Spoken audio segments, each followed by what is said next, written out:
ya pen dilama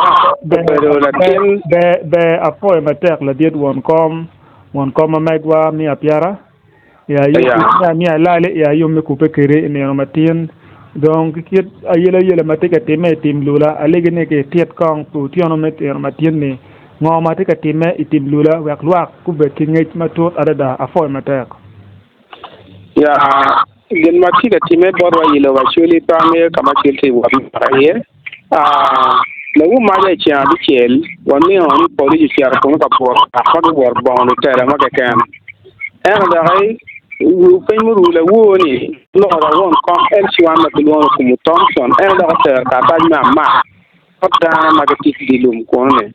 kon joni in ma ga ti fu ko ne mi jo ma ti village ma na ga ko ma la kala ma ge ka chel go na ge ka chel ge julio ge ma gen ti ga fu ko no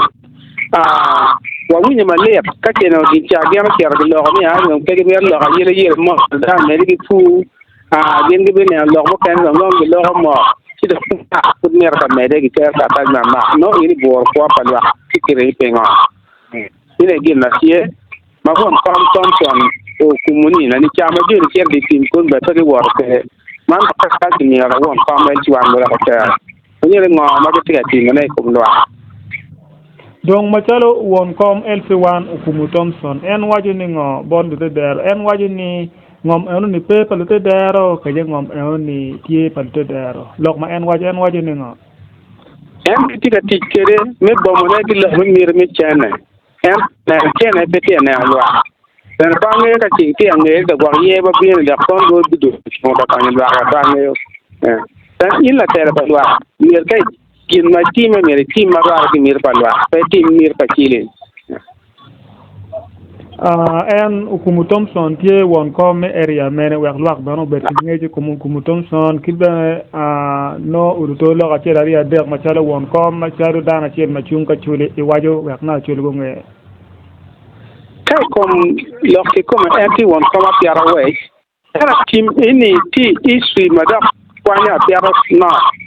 madam won mono kumu Felix winda no enemy apiara na tiga gambling ki mir me cheni ngi ti ukere me ra ene deal stam kon ma chali ene won ngam kon am la lo ke ma ti won fam na ya ala ni village kom men en tak ti eri chara ti eri ingom ini mano ti na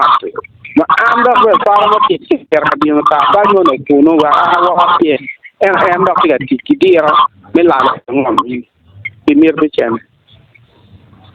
be le toa ya yom pour tiro men en matière me couper que do dana ciel mo ber ka lokete won kom ni alale anti dana ciel ma pol kare chunga choli ma takhra da ga ko ber chane ngoma wani an enene chuin maraj ma dana te kere giner ne kwa mi to da ro ke ngom lula donc lok ma wati kan yang ko ber chane ene tie ni dana ciel ma ke luone won kom ko mu Thompson anti ka wati ni dana ma ke ber area mi lula tim dula mi ko o en giti kere yu maraj mo chwala warga bod dana ma roma de ni umira go ci at ka reporting ni police dana ci ge luone ke lama dana ci ge luone le Julius dana ci ge luone o men e ana le bera lat nano dog matie ana fo ma terla det won kom na te luwa ka nyingi san dana Felix Arturo de second